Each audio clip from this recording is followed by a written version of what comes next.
स्वागत है दोस्तों आप सभी का DLS न्यूज पर एक बार फिर से। तारीख हो गई आज 24 जनवरी 2021, दिन रविवार, संडे, जिसको अक्सर लोग फन डे के रूप में मनाते हैं। तो बात करते हैं आज के मुख्य समाचार और टुडे ब्रेकिंग न्यूज के इस अपडेट वीडियो में। जानते हैं फटाफट से देश भर की तमाम बड़ी खबरों को। 50 बड़ी महत्वपूर्ण और काम की खबरें हैं। शादी करने वाली लड़कियों को सरकार के एक नई स्कीम के तहत 51 हजार रूपए मिलने जा रहे हैं। आखिर किन किन लड़कियों को यह फायदा मिलेगा मैं आपको बताऊंगा पूरी बड़ी खबर विस्तार से। साथ ही दोस्तों एक सर्वे में इस बात का भी पता चला कि नरेंद्र मोदी के बाद आखिर भारत देश की जनता प्रधानमंत्री के रूप में किसको चाहती है, यानी कि नरेंद्र मोदी के बाद देश का पीएम कौन होना चाहिए। इसको लेकर एक सर्वे कराया गया और उसमें एक बड़ा खुलासा सामने आ रहा है। एक भारतीय नागरिक होने के नाते आपको जरूर वो भी जानना चाहिए। इसके अलावा कोरोना वायरस से संबंधित कुछ बड़ी खबरें भी हैं, टीकाकरण को लेकर अपडेट है और कुछ बोर्ड एग्जाम्स को लेकर भी अपडेट है स्टूडेंट्स भाई लोगों के लिए, और किसान आंदोलन को लेकर भी खबरें आ रही है और साथ ही क्रिकेट समाचार खेल जगत को लेकर भी खबरें जानेंगे अपन। एक एक करके आज की तमाम 50 बड़ी ही महत्वपूर्ण और काम की खबरों पर फटाफट से नजर डालते हैं। बिल्कुल ध्यान से बने रहेगा मेरे साथ और इस वीडियो को एकदम पूरा लास्ट तक देखते रहिएगा। सीधे स्विच करते हैं पहले अपडेट से। तो देख पा रहे सावधान हो जाइए, यूपीआई यूजर्स के लिए NPCI ने अलर्ट जारी किया। इस समय पेमेंट ना करें वरना आखिर क्या है। तो दरअसल बात कुछ यूं है ना कि यूपीआई पेमेंट चाहे किसी भी ऐप के जरिए आप कर रहे हो, फोन पे, पेटीएम, गूगल पे या भीम या व्हाट्सएप पेमेंट भी चालू हो चुका आजकल, तो सभी के जरिए पेमेंट एटलीस्ट यूपीआई से ही होता है, राइट। और ऐसे में दरअसल NPCI ने यानी कि national payments corporation of India ने ट्वीट करके यूजर्स को यह अलर्ट किया कि an upgradation process for next few days from 1 AM to 3 AM, यानी कि यूपीआई के प्लेटफॉर्म का अपग्रेडेशन चल रहा है रात को 1 बजे से लेकर 3 बजे तक के बीच में, कुछ दिनों के लिए ये रहेगा। तो हो सकता है कि रात में आप 1, 2, 3 इस समय अगर आप पेमेंट करते हो ना तो आपका पेमेंट फेल हो सकता है, आपको कुछ इश्यू आ सकता है। तो ऐसे में आप अपने पेमेंट का प्लान दिन में रखें, ये कहना है यूपीआई का NPCI की तरफ से। तो कहने का मतलब सिंपली यही कि आजकल आप कुछ दिनों के लिए रात में पेमेंट नहीं कर पाओगे, रात में 1 बजे से लेकर 3 बजे तक, ठीक है ना। अच्छा, साथ ही अगला अपडेट देखिए दोस्तों, मतदाता दिवस पर digital voter ID card launch करेगा चुनाव आयोग और आखिर ये बेहद खास होगा। जी हाँ, जिस तरह से आपका डिजिटल आधार कार्ड होता है ना PDF वगैरह में, ठीक उसी तरह से अब आप PDF में ही अपना मतदाता ID कार्ड भी डाउनलोड कर पाओगे। दरअसल चुनाव आयोग जो है वो राष्ट्रीय मतदाता दिवस के मौके पर 25 जनवरी को औपचारिक रूप से EPIC electronic electoral photo identity card launch करने जा रहा, जो कि PDF के रूप में आपको डाउनलोडेबल होगा और उस डिजिटल इलेक्शन कार्ड में यानी कि मतदाता कार्ड में आपका फोटो होगा, सीरियल नंबर होगा, पार्ट नंबर वगैरह, QR कोड भी मिलेंगे, ठीक है ना। तो आप अपने मोबाइल या कंप्यूटर के जरिए उसको डाउनलोड कर पाओगे इलेक्शन कमीशन के ऑफिशियल पोर्टल के जरिए। ओके, साथ ही अगला अपडेट देखिए दोस्तों, अमित शाह ने लॉन्च किया आयुष्मान CAPF योजना का शुभारंभ कर दिया और 28 लाख जवानों को इससे फायदा मिलेगा। जिस तरह से दोस्तों आयुष्मान भारत योजना है ना, उस तरह से आयुष्मान CAPF योजना भी शुरू की गई है। और CAPF बोले तो दोस्तों ये योजना खास करके जो केंद्रीय सशस्त्र पुलिस बल है ना, उनके लिए लॉन्च की गई है। कहने का मतलब ये है कि केंद्रीय गृह मंत्री अमित शाह ने कल ही आयुष्मान CAPF स्वास्थ्य सेवा योजना की शुरुआत की है और इसके तहत देश के सभी सशस्त्र पुलिस बल के जो कर्मचारी हैं उनको स्वास्थ्य बीमा कार्यक्रम का लाभ मिलेगा। जिस तरह से आयुष्मान भारत योजना में होता ना, ठीक वैसे ही। चलिए साथ ही अगला अपडेट है दोस्तों, बजट को लेकर कुछ इंपोर्टेंट अपडेट आप देख पाओगे। वित्त मंत्रालय में हलवा कार्यक्रम भी हो चुका है। ये हलवा सेरेमनी क्या होती है, तो बजट से पहले मुंह मीठा करने के दौरान सभी हलवा बना करके खाते हैं। जो वित्त मंत्रालय के वरिष्ठ अधिकारी होते हैं वो इसमें भाग लेते हैं, ठीक है ना। और सबसे खास बात ये होगी दोस्तों की आजादी के बाद यानी कि देश आजाद हुआ ना हमारा 1947 में, उसके बाद पहली बार बजट की छपाई नहीं होगी इस बार, यानी कि प्रिंटेड बजट नहीं होगा बल्कि बजट इस बार डिजिटली तरीके से ही पढ़ा जाएगा। हर बार जो वित्त मंत्री की तरफ से बजट पढ़ा जाता है ना, वो कागज से प्रिंटेड पेपर के ऊपर पढ़ा जाता है, राइट। लेकिन इस बार कोरोना वायरस की महामारी के चलते कुछ बदलाव देखने को मिलेंगे आपको। डिजिटल तरीके से बजट पढ़ा जाएगा और इसको लेकर यूनियन बजट मोबाइल ऐप भी लॉन्च हो चुका है, जिसमें आपको बजट से संबंधित सारी इंफॉर्मेशन भी मिल जाएगी। वित्त मंत्री निर्मला सीतारमण ने लॉन्च कर दिया है केंद्रीय बजट मोबाइल ऐप, जिसको सांसद और आम लोग भी इस्तेमाल कर पाएंगे। यूनियन गवर्नमेंट बजट ऐप जो है उस पर आपको बजट के डॉक्यूमेंट्स और गवर्नमेंट ऑफ इंडिया की तरफ से जो भी बजट के बारे में पॉइंट्स हैं, हाइलाइट्स हैं, वो आपको देखने को मिल जाएंगे। एंड्रॉइड और एप्पल iOS के लिए दोनों के लिए ये ऐप अवेलेबल है। इस ऐप पर आपको 14 डॉक्यूमेंट्स मिलेंगे बजट से रिलेटेड, जिनको आप PDF वगैरह में चेक कर पाएंगे। ओके, साथ ही अगली खबर देखिए दोस्तों, महंगाई की मार देखिए आम आदमी पर। आलू और टमाटर को छोड़कर दाल, तेल, आटा, चावल, चाय सभी के भाव बढ़ चुके हैं। दरअसल पिछले 3 सप्ताह में आटा, चावल, तेल से लेकर चाय पत्ती, प्याज तक के दाम में उछाल देखने को को मिला।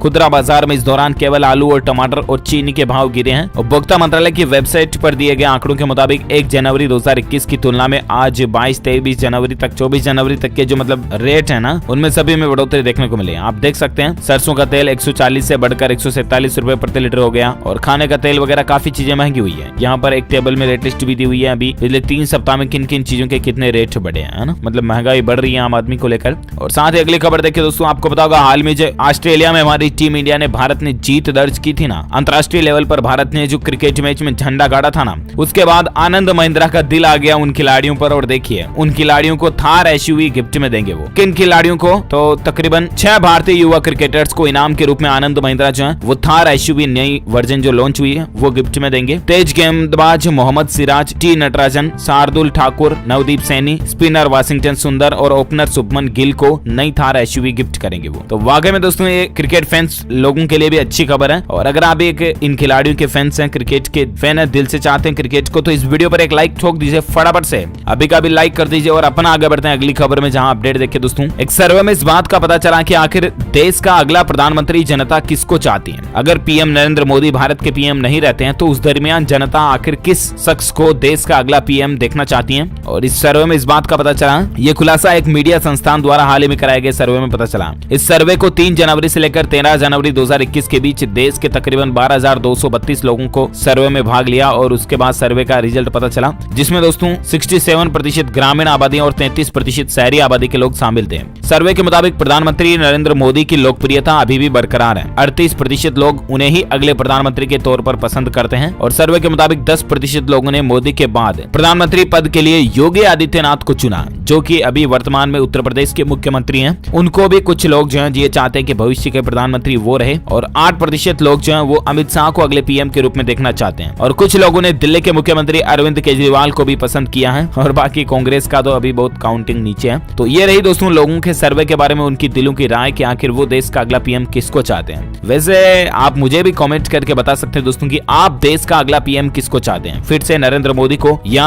अमित शाह को या अरविंद केजरीवाल जी को या और किसी को। आपकी राय मुझे नीचे कमेंट करके जरूर बताएगा। हम भी देखते हैं दोस्तों कि हमारे दोस्त लोग, भाई बहन जो है, मित्रगण है, वो देश का अगला पीएम किसको चाहते हैं। कमेंट करके बताएगा मुझे जरूर। फिलहाल अपन आगे बढ़ते हैं अगली खबर में, जहां अपडेट देखिए, अगर आप रेल यात्रा करते तो आपके लिए एक अच्छी खबर है। रेल यात्रियों को अब सामान का बोझ नहीं उठाना पड़ेगा क्योंकि रेलवे इसकी खास व्यवस्था करने जा रहा है। बात कुछ यूं है ना कि ट्रेन में सफर करने वालों के लिए अच्छी खबर है। रेल यात्रियों को अब घर से रेलवे स्टेशन सामान लाने ले जाने में दिक्कत नहीं होगी क्योंकि रेलवे खुद इसकी व्यवस्था करने जा रहा है। और ये देश भर में इस सुविधा को सबसे पहले अहमदाबाद रेलवे स्टेशन से 23 से 26 जनवरी के बीच शुरू करने की योजना है। दरअसल कहने का मतलब ये है कि ट्रेन से सफर करने वाले यात्रियों को घर से सामान लाने या ले जाने या स्टेशन से सामान घर तक पहुंचाने की चिंता से अब छुटकारा मिलेगा। साथ ही कुलियों को भी रेट को लेकर किचकिच नहीं होगी। कुली जो आपसे ज्यादा पैसा लेते हैं तो वो भी अब आपको परेशानी नहीं रहेगी। तो रेलवे इस तरह की खास ड्रॉप सुविधा देने जा रहा, अच्छी बात है। बहुत जल्द सभी रेलवे स्टेशनों पर देश भर में आपको ये सुविधा देखने को मिलेगी। अच्छा, रेलवे की जब बात हो रही तो और एक खबर देखिए दोस्तों, उत्तर प्रदेश में अब ट्रेन और क्रूज में भी आपको शराब मिल सकेगी। योगी सरकार ने बार लाइसेंस स्वीकृत करने के नियम सरल किए हैं कुछ, और उसके बाद हो सकता है कि आपको ट्रेन सफर के दौरान भी पेग शेक लगाने का मौका मिले। हालांकि ये मीडिया रिपोर्ट चल रही है। और बाकी अगली खबर देखिए, मोदी सरकार ने एक अहम फैसला लिया है और अब ये फार्मा कंपनियां हजारों नई नौकरियां देगी और दवाइयां भी सस्ती होगी। मेडिकल मेडिसिन जो है दवाइयां वो सस्ती होगी। दरअसल केंद्र सरकार ने एक बड़ा फैसला लेते हुए फार्मा कंपनियों के PLI योजना के तहत आवेदन को मंजूरी दे दी है। Aurobindo pharma, messrs, Karnataka antibiotics and pharmaceuticals limited और भी कई सारी कंपनियों को मंजूरी मिल चुकी है। अब ये कंपनियां भारत में ही कई गंभीर दवाओं के कच्चे माल API बोले तो एक्टिव फार्मास्यूटिकल इंग्रेडिएंट्स को बनाएंगी और इससे ज्यादातर लोगों को नौकरियों के अवसर तो मिलेंगे। साथ ही दोस्तों आत्मनिर्भर भारत के तहत जब लोकल भारत में ही दवाइयां बनेगी ना, तो दवाइयां भी आपको कुछ सस्ती जरूर देखने को मिलेगी। तो ये वाकई में सरकार का एक अच्छा फैसला है। और साथ ही अगली खबर देखिए, गुजरात निकाय चुनाव की तारीखों का ऐलान हो चुका है। 21 और 18 फरवरी को मतदान होगा।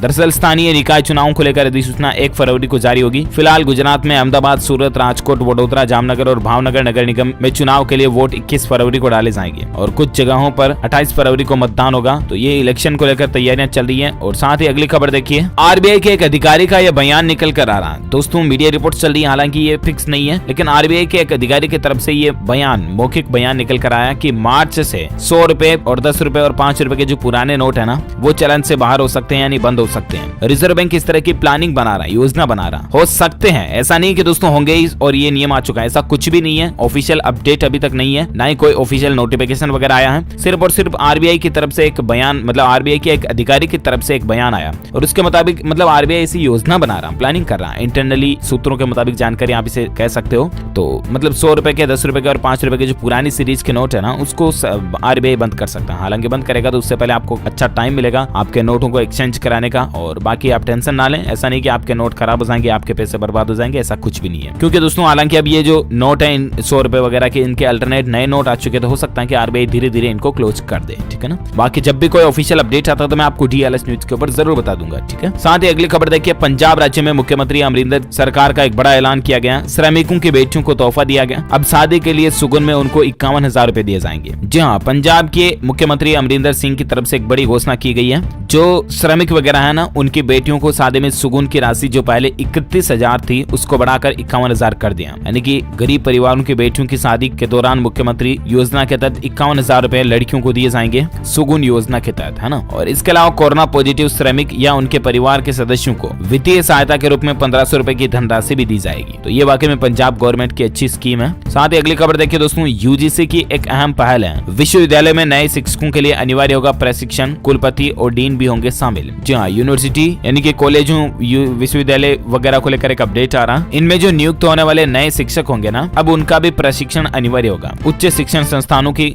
शैक्षणिक गुणवत्ता यानी कि क्वालिटी, एजुकेशन क्वालिटीज उसको बेहतर करने के लिए विश्वविद्यालय अनुदान आयोग यानी कि यूजीसी ने ये अहम फैसला लिया है। कुल मिलाकर के कहने का मतलब ये है कि बड़े बड़े कॉलेजों में अब अगर जो भी नए टीचर पढ़ाने के लिए आएंगे ना, प्रोफेसर वगैरह, तो उनको अब एक बार ट्रेनिंग लेनी पड़ेगी, प्रशिक्षण लेना पड़ेगा, ठीक है ना। तो ये भी अच्छा नया नियम है वाकई में। अच्छा, इसके अलावा मीडिया रिपोर्ट चल रही है दोस्तों की व्हाट्सएप वेब पर भी कुछ लोगों को कॉलिंग का फीचर मिलने लगा है। व्हाट्सएप डेस्कटॉप यूजर भी अब व्हाट्सएप की कॉलिंग का फायदा ले पाएंगे। हालांकि ये वी बेटा इन्फो की तरफ से खबर आ रही है, बेटा फीचर चल रहा है, अभी बेटा मोड में चल रहा है फीचर, और बहुत जल्द आपको व्हाट्सएप डेस्कटॉप यानी कि कंप्यूटर पर भी व्हाट्सएप कॉलिंग, वीडियो ऑडियो दोनों का फीचर मिल जाएगा। टेस्टिंग चल रही है अभी इस फीचर की, तो देखते हैं आखिर कब तक ये पब्लिक के लिए रिलीज होता है, मैं आपको बता दूंगा अपडेट। और खबर देखिए दोस्तों, बिहार राज्य में एक नया नियम है, 15 साल पुरानी गाड़ियां अब नहीं चल पाएंगी, रजिस्ट्रेशन उनके रद्द किए जाएंगे। हालांकि ये प्लानिंग तो केंद्र सरकार की है, जिसमें सेंट्रल गवर्नमेंट ने एक नई नीति बनाई है, जिसके तहत 15 साल पुराने कमर्शियल और 20 साल पुराने निजी वाहनों को सड़क पर चलने की इजाजत नहीं होगी, उनके रजिस्ट्रेशन रद्द कर दिए जाएंगे। और अब इस नए नियम को बिहार गवर्नमेंट भी लागू कर सकती है, इस तरह की मीडिया रिपोर्ट चल रही है। तो कहने का मतलब ये दोस्तों की प्रदूषण वगैरह ज्यादा नहीं फैले, क्योंकि जो पुराने व्हीकल्स हो जाते हैं उनकी आवाज भी ज्यादा आती है, उनसे धुआं वगैरह भी ज्यादा निकलता है, तो ध्वनि प्रदूषण और वायु प्रदूषण दोनों ही होते हैं, आपको भी पता होगा।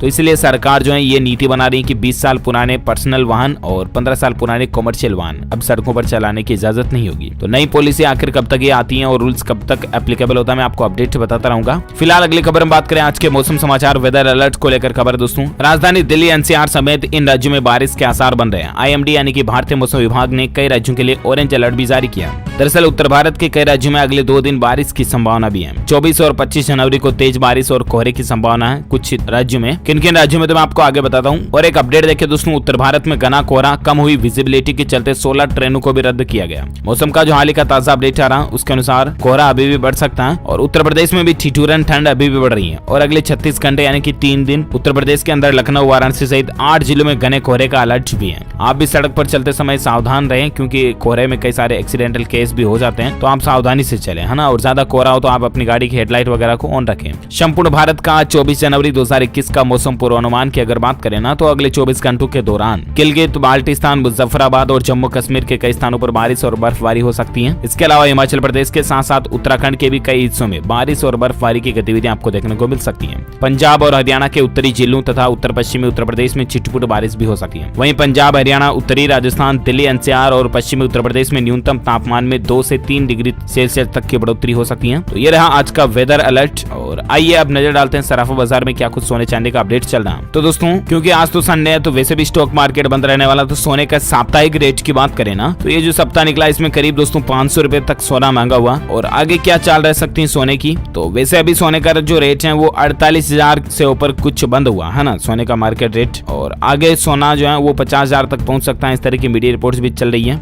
और बाकी ज्यादा जानकारी आप यहाँ देख सकते सकते हैं। साथ ही अगली खबर में बात करें दोस्तों, आज के कोरोना वायरस को लेकर क्या अपडेट चल रहे हैं, है ना। तो वैक्सीनेशन टीकाकरण को लेकर खबर है दोस्तों, अब तक भारत में 15,37,000 से भी ज्यादा लोगों को वैक्सीन लग चुकी है। हालांकि टीका लगने के बाद 6 लोगों की जान गई और कुछ लोगों में इसके साइड इफेक्ट्स वगैरह भी देखे गए। हालांकि वो डेटा बिल्कुल न के बराबर है। वैक्सीनेशन का जो 8वां दिन रहा उसमें ये डेटा निकल कर आ रहा दोस्तों कि एक तो 6 दिन में सबसे तेज 10 लाख डोज लगाने वाला भारत जो है वो दुनिया का पहला देश बन चुका है। मतलब एक सप्ताह के अंदर अंदर 10 लाख से ज्यादा वैक्सीन लगाने वाला भारत दुनिया का पहला देश बन चुका है। इसके अलावा 7वें दिन रिकॉर्ड तोड़ 3 लाख से भी ज्यादा टीके लगाए गए। तो कहने का मतलब ये दोस्तों की टीकाकरण का अभियान तो भारत में काफी तेजी से चल रहा। ये कुछ राज्यों का डेटा भी आप देख सकते हैं, अलग अलग राज्यों में अभी टीकाकरण का क्या प्रोसेस चल रहा, किन राज्यों में कितने टीके लग चुके हैं। कई राज्यों में 1 लाख से ऊपर निकल चुका है टीकाकरण का आंकड़ा, तो ये वाकई में अच्छी बात है। और वैसे दोस्तों भारत में कोरोना डेटा की बात करें ना तो पिछले 24 घंटों के दौरान 14,000 के लगभग नए संक्रमित केस देखे गए। कल रात 10 बजे तक का यह आंकड़ा है। और उसके बाद भारत में कुल संक्रमित केस की संख्या जो है वो 1,06,54,000 से भी ज्यादा पहुंच चुकी है, जिसमें से 1,82,000 एक्टिव केस हैं यानी कि सक्रिय हैं जिनका अभी इलाज चल रहा है, जबकि 1,03,00,000 से भी ज्यादा मरीज ठीक हो चुके हैं, रिकवर हो चुके हैं। वहीं इस वायरस के कारण भारत में जान जाने वाले लोगों की कुल संख्या का आंकड़ा 1,53,000 से भी ज्यादा पहुंच चुका है। तो ये रहा भारत में आज का ताजा कोविड डेटा। और वहीं किसान आंदोलन को लेकर खबर देख पा रहे होंगे दोस्तों की पुलिस और किसानों के बीच 26 जनवरी को ट्रैक्टर रैली को लेकर ये सहमति बनी है। दरअसल आपको पता होगा किसान भाई लोगों का ये कहना था कि 26 जनवरी गणतंत्र दिवस के मौके पर वो ट्रैक्टर रैली वगैरह निकालेंगे, क्योंकि दोस्तों सरकार द्वारा लागू किए गए कृषि कानून के विरोध में जो किसान आंदोलन चल रहा है उसको 57-58 दिन हो चुके हैं, अभी भी किसानों और सरकार के बीच में कोई सहमति बातचीत नहीं बनी है। तो ऐसे में किसानों की जो ये प्लानिंग थी ना कि 26 जनवरी गणतंत्र दिवस के ऊपर ट्रैक्टर रैली निकालेंगे, तो इस पर तो कोर्ट ने तो कह दिया था कि पुलिस जाने और किसान जाने। तो ऐसे में पुलिस और किसानों के बीच जो सहमति बनी वो कुछ यूं बनी कि ट्रैक्टर रैली तो निकालेंगे किसान भाई लोग, ठीक है ना, लेकिन बिल्कुल शांति से निकालेंगे। मतलब कि किसी भी तरह का कोई भी विरोध नहीं करेंगे, ट्रैक्टर रैली बिल्कुल शांति से निकालेंगे। कोई भी विघ्न या अड़ंगा जो कहते हैं ना वो गणतंत्र दिवस में नहीं डाला जाएगा किसानों की तरफ से। हालांकि गणतंत्र दिवस के दिन राजधानी दिल्ली में बैरिकेड्स वगैरह को हटा दिया जाएगा और किसान ट्रैक्टर रैली जरूर निकालेंगे, लेकिन बिल्कुल शालीनता पूर्वक अनुशासन के साथ में, है ना। तो ये वाकई में अच्छी बात है कि किसान भाई लोग ये बात मानने के लिए तैयार रहे। और बाकी दोस्तों इस बार गणतंत्र दिवस पर कुछ खास बदलाव आपको देखने को मिलेंगे, जैसा कि मैंने आपको कल भी बताया था। और एक अपडेट आज ये भी आ रहा है कि इस बार राजपथ पर 18 सैन्य दस्ते सलामी देंगे। राफेल और बांग्लादेश की टुकड़ी मुख्य आकर्षण का केंद्र रहेंगे इस बार गणतंत्र दिवस पर। और इसके अलावा राजपथ पर श्री गुरु तेग बहादुर को समर्पित होगी पंजाब की झांकी, सर्वोच्च बलिदान दिखाई देगा। ये झांकी की फोटो भी आप देख पा रहे होंगे, ये भी देखने को मिलेगी आपको। अच्छा, अब नजर डालते हैं देश से जुड़ी कुछ और बड़ी खबरों में, जहां अपडेट देख पा रहे होंगे दोस्तों। रेल यात्रियों के लिए खुशखबरी है, जल्दी कुछ स्पेशल ट्रेनें भी शुरू होने जा रही हैं। अभी इनकी लिस्ट भी यहाँ पर दी हुई है, ऑफिशियली रेलवे की तरफ से ट्वीट किया गया। ये लिस्ट आप स्क्रीन पर देख सकते हैं, कब किस तारीख से किस तारीख तक ये स्पेशल ट्रेनें चलेगी। अच्छा, साथ ही पंजाब राज्य को लेकर खबर दोस्तों कि अब 100 दिन में गाँव और शहरों के आंगनबाड़ियों में साफ पानी पहुंच जाएगा। जहाँ पंजाब के 22,322 सरकारी स्कूलों में पाइप के जरिए स्वच्छ जल पहुंचाने के बाद अब राज्य की आंगनबाड़ियों में भी पाइप के जरिए अगले 100 दिनों के अंदर स्वच्छ जल पहुंच जाएगा। इस कार्य में पंजाब के 8 विभागों ने तैयारियां भी शुरू कर दी है। पंजाब सरकार ने मिशन तंदुरुस्त के तहत ये मुहिम शुरू की है। तो वाकई में अच्छी बात है दोस्तों, क्योंकि आंगनबाड़ी में जो नन्हे मुन्ने बाल गोपाल बच्चे हैं उनको साफ पीने का पानी मिलेगा, तो उनके स्वास्थ्य में बेहतर रहेगा ये। अच्छा, साथ ही अगला अपडेट आप देख सकते हैं, अब टाटा की गाड़ियां भी महंगी होगी। कंपनी ने 26,000 रुपए तक कीमतें बढ़ाई है। और बाकी दोस्तों 21 जनवरी तक बुकिंग वालों को पुरानी कीमत में ही कार मिलेगी। मारुति और महिंद्रा के भी दाम बढ़ चुके हैं। किस मॉडल की नई कीमत जो है शुरुआती कीमत वो क्या चल रही है, लिस्ट भी यहाँ पर आप दी हुई है, देख सकते हैं। साथ ही अगली खबर देखिए, हाई कोर्ट की तरफ से लड़की की छवि को लेकर एक बड़ा फैसला दिया गया है। संबंध टूटने पर लड़की की छवि खराब करने का हक किसी को नहीं है। दरअसल अगर किसी लड़की का लड़के के साथ पूर्व में कोई संबंध रहा है तो उसका मतलब ये नहीं कि लड़का उसे बदनाम करने के लिए उसकी फोटो या अन्य सामग्री इंटरनेट मीडिया पर अपलोड करने का अधिकार रखता है, क्योंकि अपनी पूर्व गर्लफ्रेंड या कि जिसे बोलते हैं एक्स गर्लफ्रेंड, उसकी फोटो इंटरनेट मीडिया पर अपलोड करने के आरोपी एक युवक की अग्रिम जमानत की मांग को खारिज करते हुए हाईकोर्ट ने यह टिप्पणी की है। तो ऐसे में दोस्तों कुल मिलाकर के पूर्व गर्लफ्रेंड या बॉयफ्रेंड की फोटो भी सोशल मीडिया पर डालना एक जुर्म है। इंफॉर्मेशन एंड टेक्नोलॉजी एक्ट 2000 के तहत आप गलत होगे और ऐसे में आप कानूनन सजा के हकदार रहोगे। लड़की की किसी भी तरह की आपत्तिजनक फोटो को आप कहीं पर भी वायरल नहीं कर सकते हो, वरना फिर सजा होगी आपको। चाहे आपके लड़की के साथ संबंध टूट भी गए हो ना, तो भी आप ये हक नहीं रखते हो, समझ रहे हो ना। हाईकोर्ट का अच्छा फैसला है। साथ ही अगली खबर देखिए दोस्तों, मोदी सरकार का भी एक बड़ा फैसला है। 13 नए सचिव भी नियुक्त किए गए। प्रशासनिक बड़ा बदलाव देख सकते हैं आप। केंद्र सरकार ने कल ही बड़ा फैसला लेते हुए 13 नए सचिवों को नियुक्त किया। पर्सनल पब्लिक ग्रीवेसेंस और पेंशन भर्ती एंड पेंशंस भर्ती मंत्रालय की ओर से जारी आदेश में इस बात का खुलासा देखने को मिला है। जानकारी आप देख सकते हैं। अगला अपडेट आ रहा, कुछ एजुकेशनल खबरें मैं आपको फटाफट से बता देता हूँ। एक तो यूपीएससी सीएससी एग्जाम 2021 को लेकर खबर है। सिविल सेवा परीक्षा जो प्री एग्जाम है उसके लिए 10 फरवरी से रजिस्ट्रेशन शुरू होंगे और इस साल 27 जून को ये एग्जाम होगा। एग्जाम का शेड्यूल भी आप देख सकते हैं यहाँ पर 10 फरवरी से आवेदन कर पाएंगे आप। आवेदन की आखिरी तारीख 2 मार्च 2021 रहेगी और परीक्षा की तारीख रहेगी 27 जून। ओके, और एजुकेशन को लेकर और एक खबर है, छत्तीसगढ़ बोर्ड ने भी 10वीं और 12वीं की परीक्षाओं का शेड्यूल जारी कर दिया। 15 अप्रैल से ये परीक्षाएं शुरू होगी। Chhattisgarh board of secondary education की तरफ से डेट शीट जारी की गई है। ज्यादा जानकारी आप ऑफिशियल वेबसाइट cgbsc.nic.in पर जानकारी चेक कर लीजिएगा। और एजुकेशन को लेकर और एक खबर ये भी है, महाराष्ट्र में स्कूल और रीओपनिंग को लेकर खबर है दोस्तों। ठाणे में 5वीं से 12वीं तक के स्कूल 27 जनवरी से खुल जाएंगे। और इसके अलावा एजुकेशन से संबंधित और एक खबर है कि यूपीएससी रिक्रूटमेंट 2021 को लेकर खबर है। संघ लोक सेवा आयोग ने 296 पदों पर भर्ती के लिए नोटिफिकेशन जारी कर दिया है और आप ऑफिशियल वेबसाइट upsc.gov.in पर जाकर के ऑनलाइन अप्लाई कर सकते हैं। 11 फरवरी 2021 इसके लिए लास्ट डेट है, तब तक आप अप्लाई कर सकते हैं। अलग अलग पोस्ट है इसमें, assistant director, specialist grade 3, assistant professor forensic medicine वगैरह वगैरह की। तो इसका